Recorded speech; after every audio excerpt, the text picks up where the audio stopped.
Hey, Facebook friends. Hey, guys. Woo! Welcome to the Tall and the Short of It with Betsy and Jenny. We are super sorry about last week. Yeah, that was crazy. So we had some unforeseen circumstances come up on Thursday, and then we were like, oh, we could just do it Sunday. And then guess who took a nap and totally spaced it? This girl right here. And slept through like a text message and 2 phone calls, and I am like really short today. Wow. So yeah, epic fail on my part Sunday. So we decided we're just gonna take the 2 topics we were gonna talk about last week and this week, and we kind of put them together to make one big topic.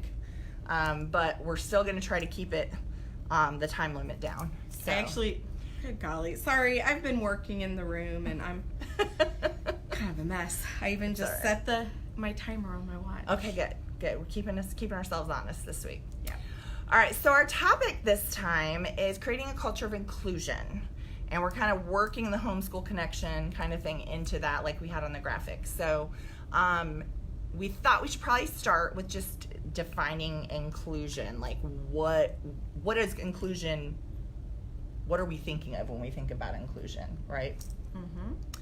So I've been a teacher for a very long time, more than 20 years.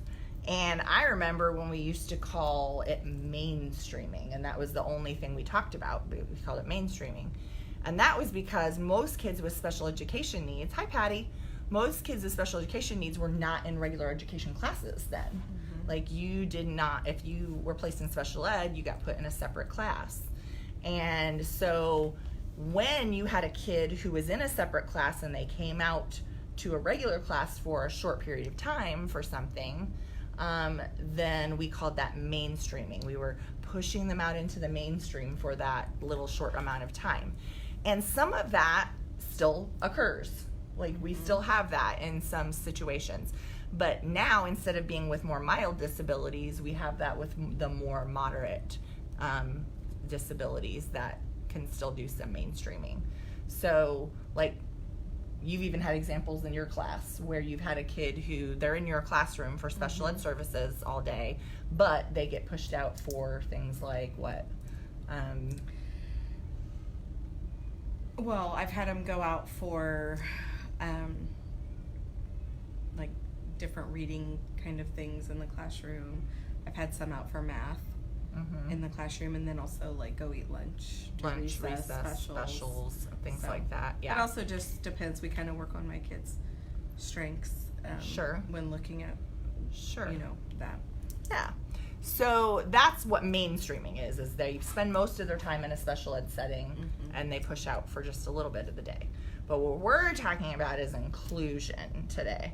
So inclusion is when that student is in a general education classroom for most, if not all, of their instructional day.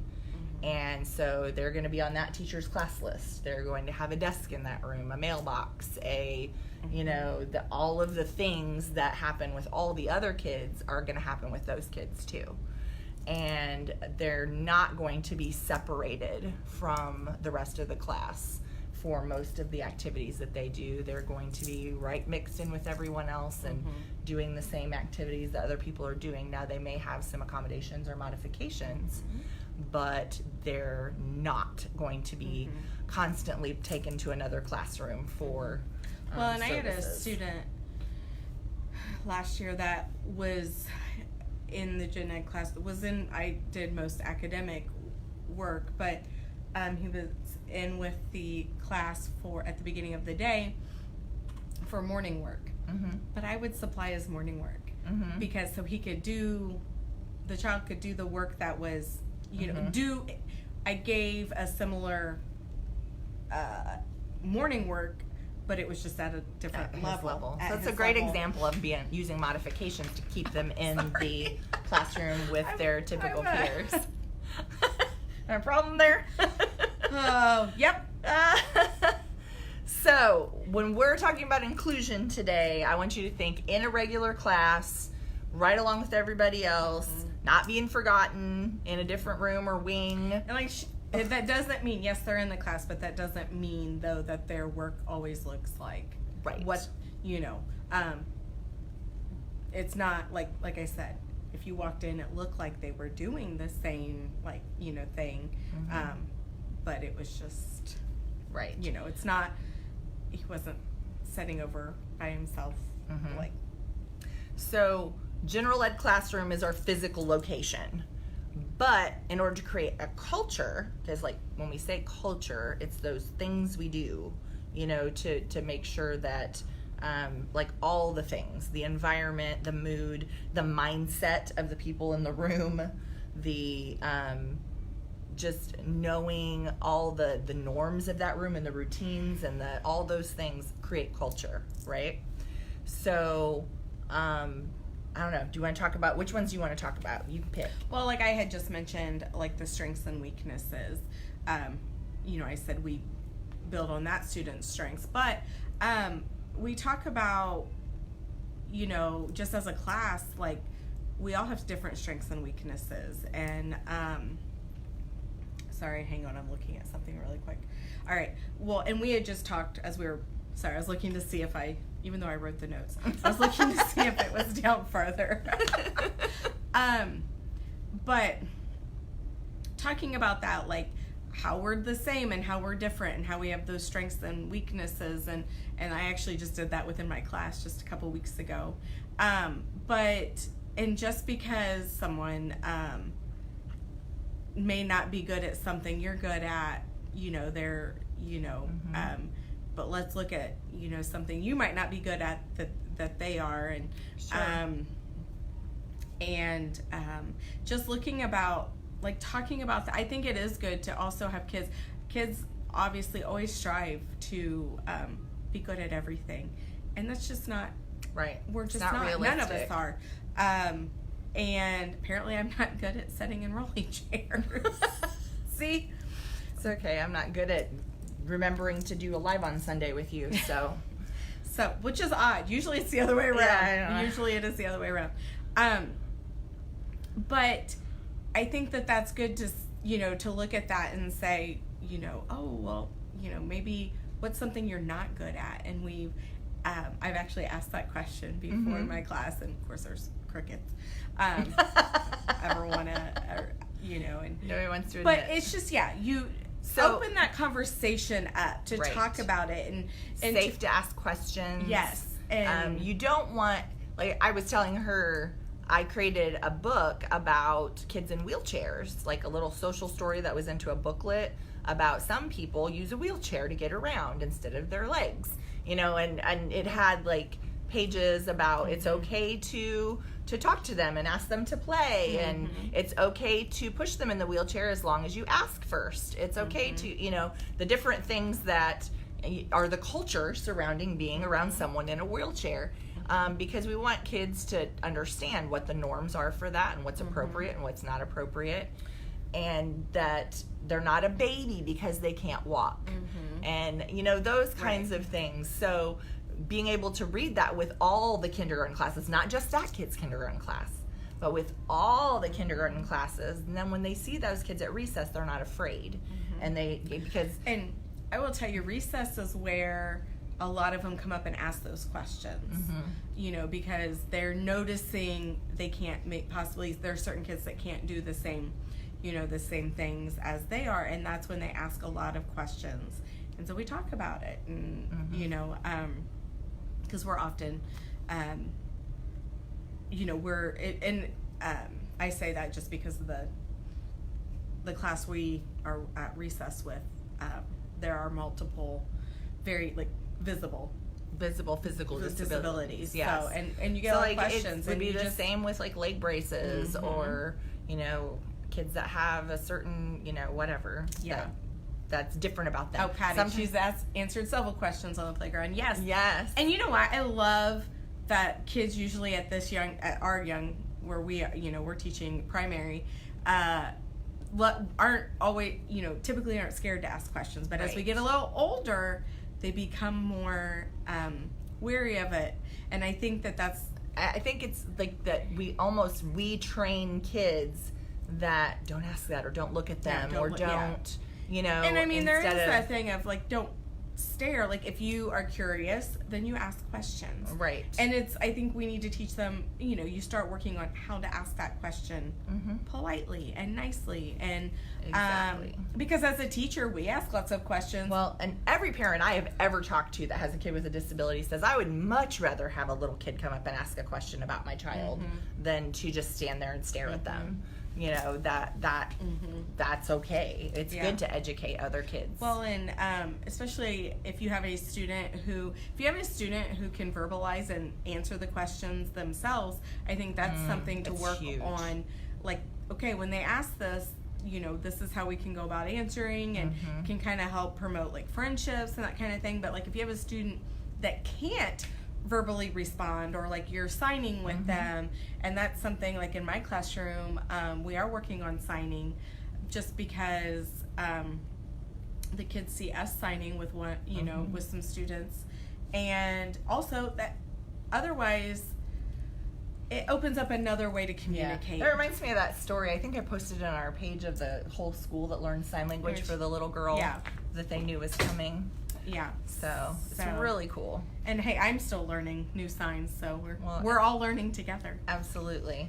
So we talked about all of that.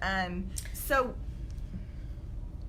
I always also talk about that you always should almost teach your class how to interact with kids with disabilities in an appropriate way. So like, if you want them to be able to help those kids, help them, when they go to specials, or help them, being able to assist when maybe they're at the same table as that child and you want them to be able to help that child spell a word, or, tell them what's okay to do and maybe they aren't sure. Or maybe model, this is how we help, this is how we help them. And yeah, like, and that can, I'll be on any child. Like, I have pretty much found we can learn this. Like, we are learning in my room, one of our students, we have to let him know, hey, we're right here. We're close to you. And this year I'm so excited all of them are doing it. I had some last year that wouldn't, and we're all doing it. And it's, that's cool.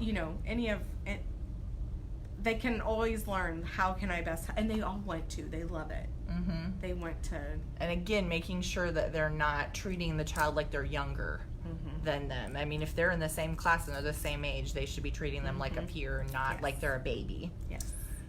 So that's important. Especially with students that aren't verbal.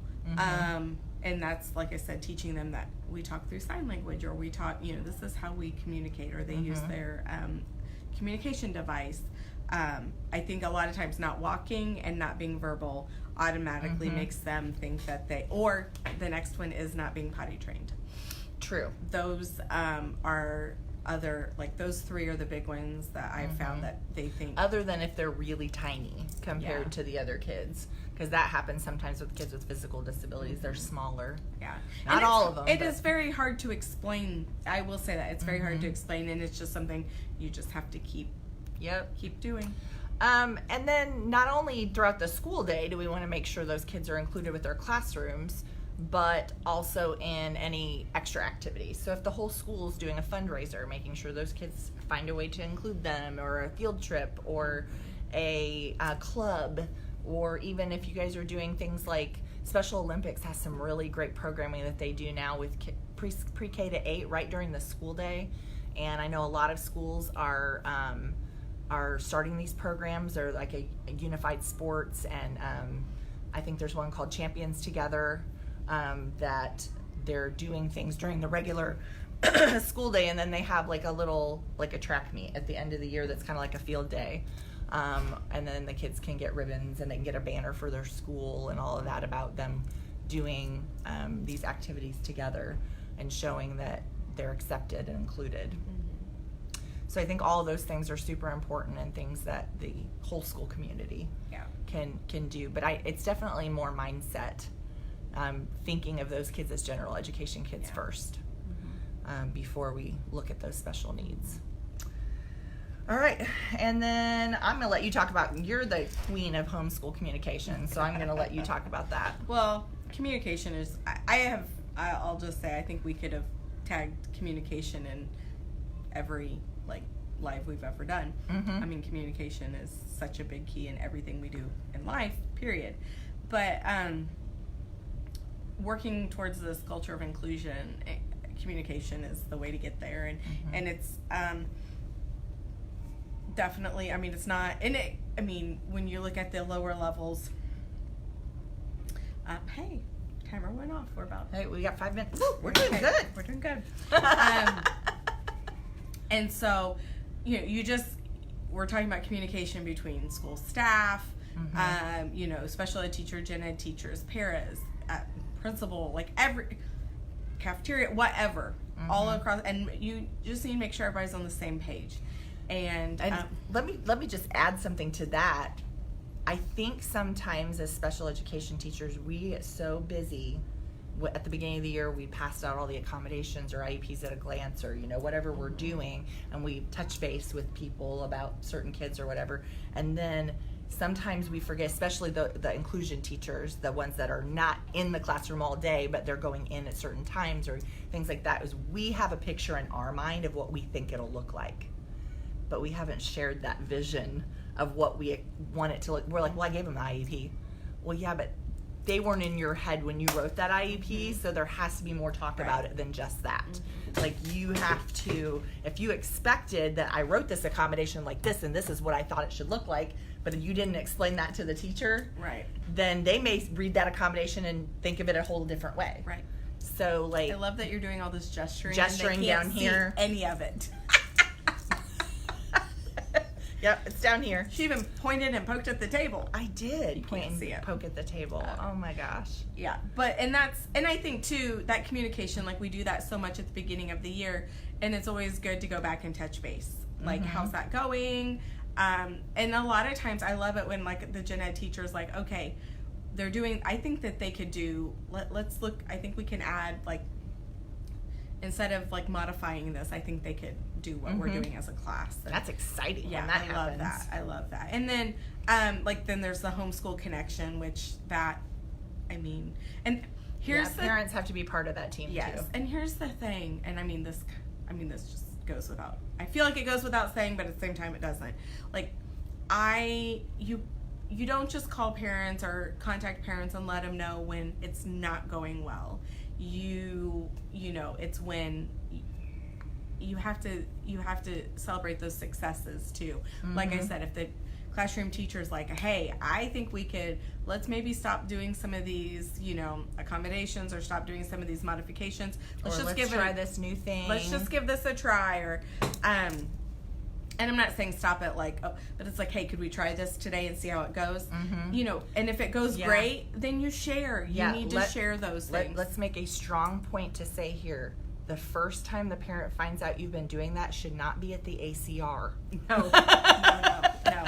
And I mean, and just say, hey, we're going to try this. I know it's in the IEP, but hey, they're doing so great. Let's give this a try. We're going to try it today and see how it goes. I'll let you know. Kind of give them a heads up it's going to happen. And those things are so exciting, and it builds trust, for one thing. Absolutely. And then it just shows also, we always go into a case conference, and I mean, I'll be honest, this is kind of why we always said we felt like a lot of times it becomes like an us versus them thing, or whatever. You go into a case conference and you have people on this side of the table, people on this side of the table, and that's not how we want it. We always want it, we're a team, we're all here together. It doesn't matter who sits where and what. And so we have, like, working as a team, and that communication shows. All right, Patty, we'll see ya.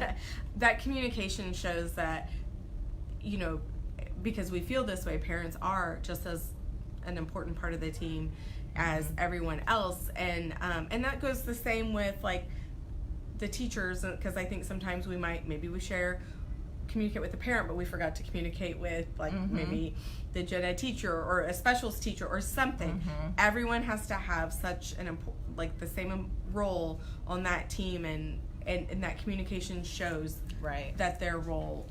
Well, and as the TOR, I mean, if you're the teacher of record for that student, the one that writes their paperwork and is responsible for the implementation of that IEP, all of that communication responsibility in the end falls on you.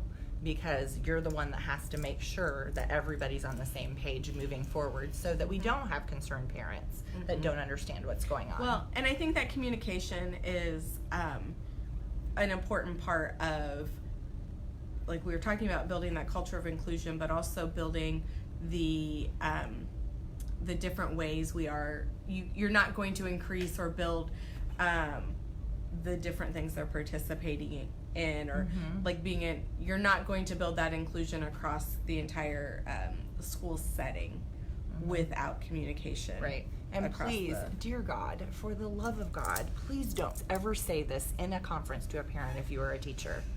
Well, I have 25 other kids. I don't have time.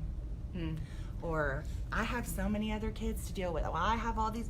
That is the last thing on the planet a parent ever wants to hear as your excuse why you couldn't communicate with them. Regardless of how valid you believe that is, don't say that. That like literally crushes their soul. Well, and that's just not. Well, you said that could very well be true, but that's a part of your job is scheduling your day so that you have time to communicate with parents. Absolutely, you have to make time for that. However it is, you create a system, because saying I don't have time is never. That's never what a parent wants to hear from you. I truly feel like, as a special educator, a major part of my kids' success and them making progress and building upon that progress and to meet their goals, in order for us to do that, I have to communicate what they're doing here with me at school, so that parents at home know that they're capable, and that's what they're that's how we help them encourage independence. If they're doing something all the time at school but they're not doing it at home, or vice versa, I said we need to be talking to each other about those things. What do you mean he does that by himself at school? Well, he's never done that for me. Well, like I have students that will read for me at school and will not read at home. So I send parents a video of them reading the book. And then I send that book home. And then they have, and they're like, busted. Yep. So, it's just without the communication, regardless, and I just mean across the board to everybody. And, even your administrator to be like, hey, this is what we're doing. This is, it has to happen. You're not going to get anywhere as an educator without that communication. If you're really truly wanting a culture of inclusion in your school, communication is probably number one. That you are all on the same page and you all have that mindset of we're going to make this work.